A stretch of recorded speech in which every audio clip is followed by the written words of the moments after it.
Hi guys, hello Buckley's Bookworms. How are you guys? Margot and I are totally ready to tackle chapter 2 in Aisha Saeed's book, Amal, Unbound. All right, if you're reading along with me, if you would, let's turn to chapter 2. You can find that on page 5.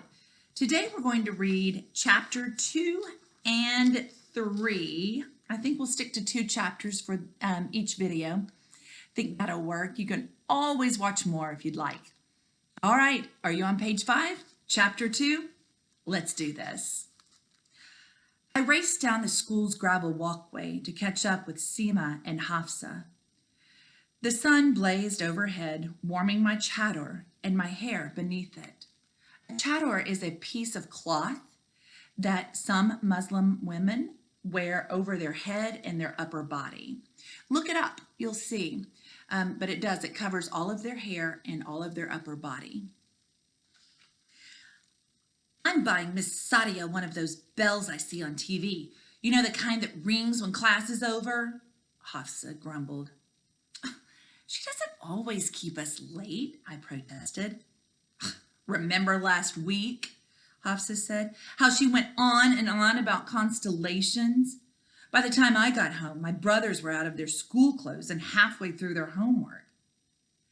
But wasn't it interesting? I asked. The way the night stars help us when we're lost and tell us all sorts of different stories. Why do I need to know about connecting dots in the sky? I want to be the first doctor in my family, not the first astronaut, Hafsa said. Hafsa and I had been friends so long I couldn't remember a time I didn't know her. But when she talked like this, I didn't understand her at all. Unlike Hafsa, I wanted to know everything there was to know. How fast did airplanes fly? Why did some have whiffs of clouds in their wake and others didn't? Where did ladybugs go when the rain came hard and fast? What was it like to walk through the streets of Paris or New York or Karachi? There was so much I didn't know that even if I spent my whole life trying, I knew I could only learn a small percentage of it. How's your mom? Hafsa asked. My mother said her back is hurting. Oh, it's gotten worse, I told her.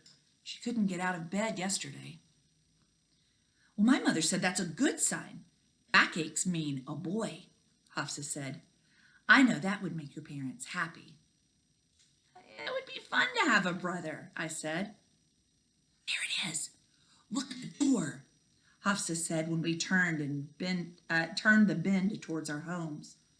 She pointed to the building that had appeared next to our village mosque. A structure had never emerged quite like this before, with no explanation. 2 weeks ago, a concrete foundation had been poured onto the field where we played soccer. The next week, brick walls arose and windows appeared. And today, there was a door, painted lime green. Any idea what it could be? I asked her. Any idea yet what it could be? I asked her. Yes, Hafsa grinned. If Hafsa could have it her way, she'd be permanently stationed by the crates of fruit at her family's market, soaking up every bit of gossip. Khan Sahib is building a factory. I rolled my eyes. Rumors and gossip were part of life in our village. Some of the talk was ordinary, about the state of the crops or the weather, but often it centered on Khan Sahib, our village's powerful landlord. That means that he owned most of the property in town. Why would he build a factory here? He has plenty in Islamabad and Lahore, Seema said. What we need is a clinic. Look how much Amal's back hurts. The doctor in town is no good, but this village needs a proper clinic.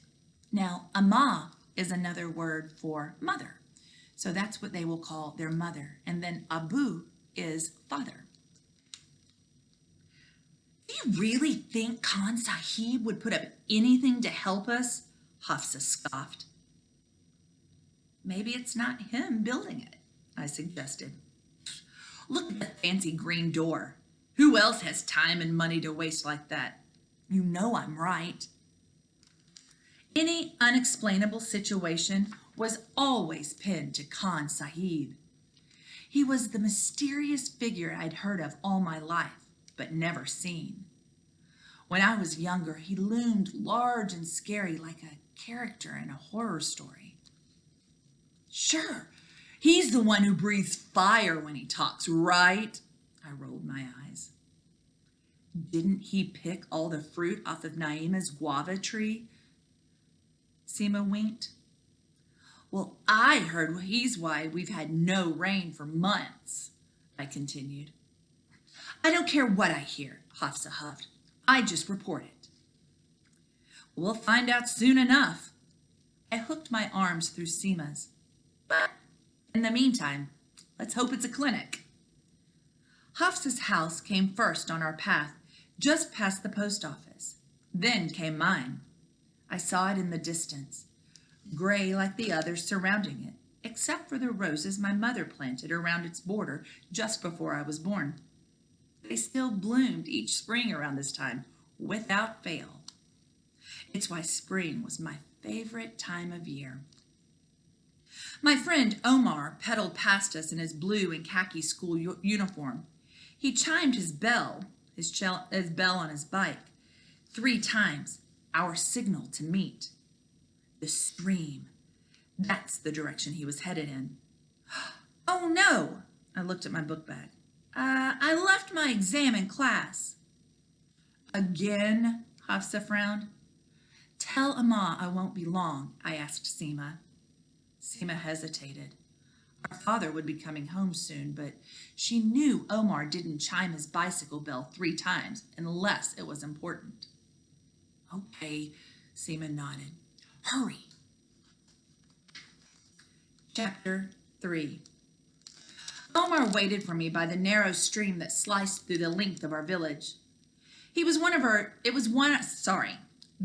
was one of our usual spots, the wooded area next to my father's fields where our towering green stalks of sugarcane met the orange groves that dotted the landscape into the horizon. This area was far enough from the heart of the fields where our workers spent most of their time fertilizing the earth and keeping the groves and stalks trimmed and cared for. But even if they ventured to the edges, the shade trees were thick and leafy, shielding us from their view. I brought it, he said when I approached and sat next to him on the fallen tree bridging the stream. He handed me a book with a burnt orange cover. I ran my hands over the raised lettering. The complete works of Hafiz. We had a small collection of books in our class, but it was no secret that the boys' school had a much bigger library to choose from. So, what did you think? I asked him. Which one was your favorite poem? Favorite? He frowned. Omar, I exclaimed, you didn't even read one poem? I bring you what you like. Doesn't mean I have to read it. Yes, you do, I poked him. I need someone to talk about it with. Fine, he said, raising his hands in surrender. I'll read some after you're done. That's how good a friend I am. Omar's dark hair looked almost brown under the bright afternoon sun. Looking at him, it hit me yet again how unfair it was for God to give me a friend who understood me completely and create him as a boy. Amal, I know he is your friend, but you are not a little girl anymore. My mother had lectured me a few months ago when I turned 12. You can't spend so much time with him. He's like our brother, I protested. How can I not see him? Of course, you will see him around the house. Some conversations can't be avoided. But walking to school together, talking freely the way you both do, people will start gossiping if they aren't already. Omar and I were born 3 days apart. He lived with his mother, our servant, Parvin, in a shed behind our house. He moved there after his father died. They moved there after his father died, and I had never known life without him. He was part of the fabric of who I was. I couldn't follow this rule. Neither could Omar. So now we met in secret to talk, to listen to each other, to laugh. I told Miss Sadia I wouldn't be able to stay after school, I said. I'm hoping it's just until the baby comes, but my father said we'll have to see how it goes. Once things settle down, he'll change his mind. I hope you're right, I said. Your father probably got fed up because Safa unlatched a neighbor's chicken coop again. You know you're the only one that can keep up with her. Omar, she did not. I tried to stay serious, but a smile escaped. My youngest sister was a constant source of drama in our house. See, you know I'm right. Your poor father probably spent the morning chasing chickens and apologizing to neighbors. You need to stop with the Safa conspiracies all the time, I told him. Ha! He grinned. I'm going to have to become a lawyer. Safa will need a team of them with all the trouble she gets into. She's only 3, I swatted him. But just like that, some of the heaviness lifted. He was right. Besides, my father usually gave in to us if we pleaded enough. Speaking of school, the headmaster from Ghalib Academy called. I got in. Omar, I exclaimed. I knew it. Didn't I say so? And they're going to cover everything, room and board, like all of it. This could change everything for me, Amal. If I do well enough, I could get one of their college scholarships. Can you believe it? Maybe I'll even get my mother her own house one day.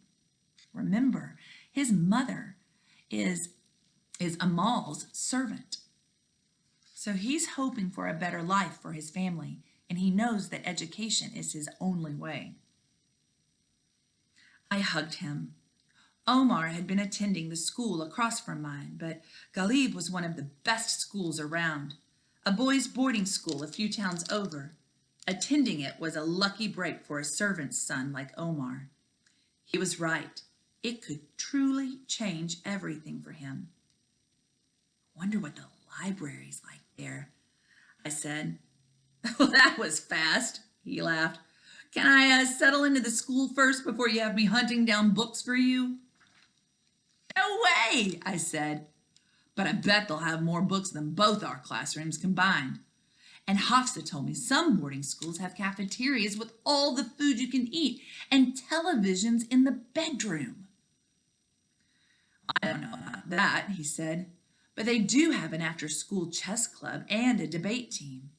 And the dorm has a computer lab we can use in our spare time. The only thing is I'll have to share a room with another student, maybe even 2 students. Do you know who they'll be? No, I'll meet them when I go there for orientation weekend, but it'll be strange living with people I don't know. Haas has already staked her claim on me to be her roommate when we go to college someday. Well, at least with Hafsa as a roommate, you'll be up to date on all the inside information about everyone and everything on campus. That's definitely a plus, I laughed. The clink of glass bracelets shattered our solitude. It was Seema. She ran towards us, her feet bare. Come quick, she said between gasps of breath. The baby is coming. I'll see you in the next chapter, guys. I can't wait. The baby's coming. And Margot's thrilled. See you soon.